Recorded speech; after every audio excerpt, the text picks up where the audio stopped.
Hey everyone, just before we get into today's tutorial, just a quick announcement. We have 10 free bass loops and 10 free one-shots that are in our free Patreon tier in the description. Here's a quick preview of what they sound like.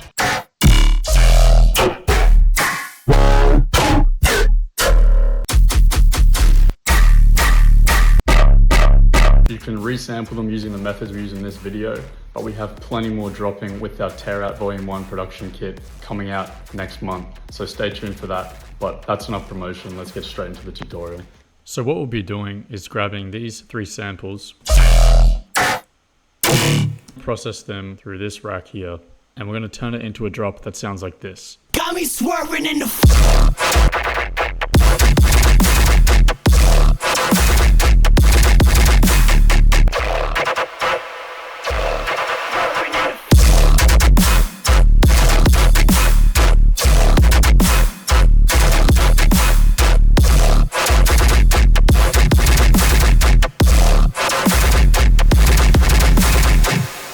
It's a very basic drop, there's hardly any fillers. We just kind of wanted to show what you can do with 3 basic sounds, running them through a pretty heavy resampling process. What I did to start with was, with this sound here, it was in E, and obviously we're working in D. We dropped it 200 semitones. What we did was add a multipass. On this multipass, we have a phase distortion. Phase distortion, primarily, it's similar to FM synthesis. So, you know, when we work with FM and serum and stuff. To get technical, it creates a different waveform by modifying the phase angle of a sine wave. So it's not just altering the magnitude of the sound, but it's actually altering its phase as well. With the drive up and the tone.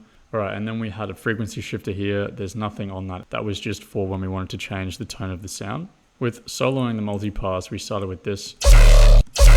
Play around with this ring mod mix and ring mod frequency in the pre-computed effects of the sampler. Obviously, this is 0 to 100 about how much of this ring mod you want inputted into the sample. And then this frequency just takes it from low to high.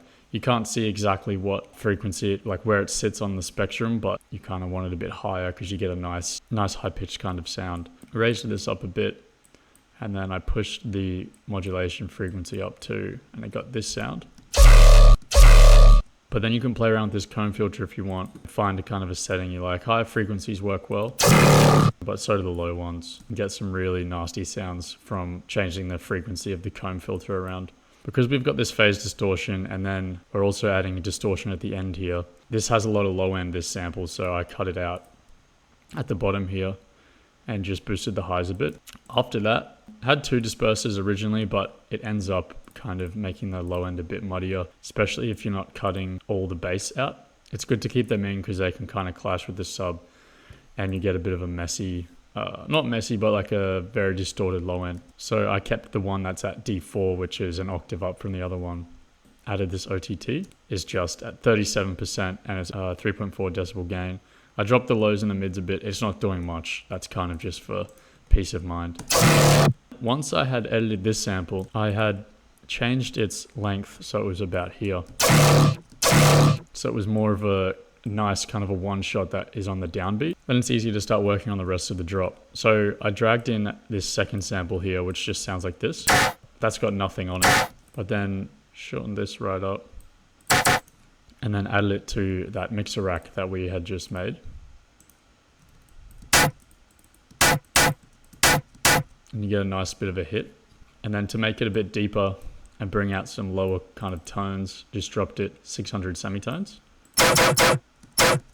And that works really well, especially if your disperser is on those lower frequencies.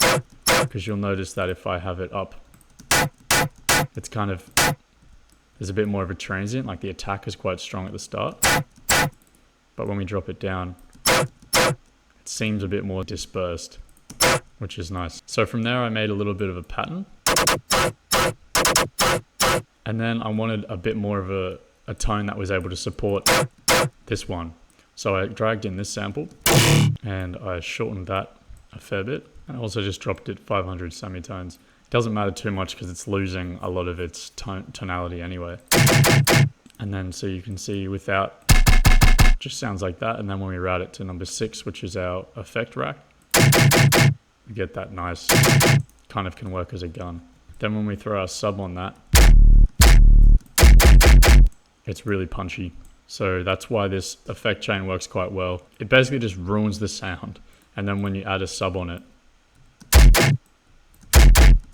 it gives you that nice kind of, it can be a gun or it can be a nice growl. With those three sounds, I just made a bit of a pattern just through trial and error. Have your pre-drop vocal. Got me swerving in the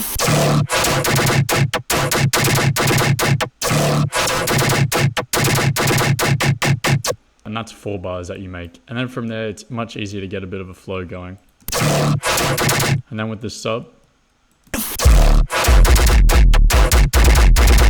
Sweet. So I've just created a simple drum loop. It's just literally a kick and a snare. And on each kick and snare, we have a ride.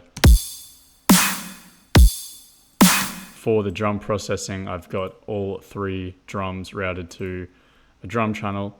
And I have wave shaper on it. To beefing up the drums a bit, I've got Loud Max, a limiter, doing a tiny bit of work at the top. And this threshold is at minus 0.5 decibels. And so these drums in. So it is a very basic, there's not much happening, really.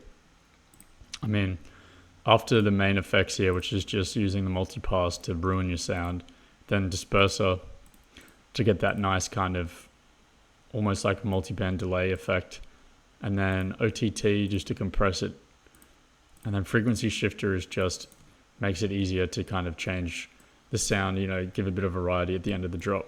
got me swerving in the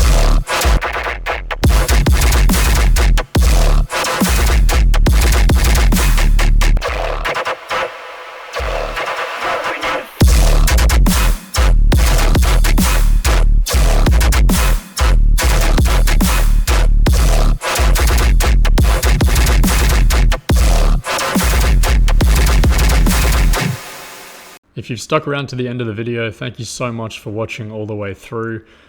Be sure to like, comment if you have any questions, and if you are looking for future TEAROUT or any type of heavy music content in the future, then make sure to subscribe and put those notifications on, because there will be a lot more coming up very shortly.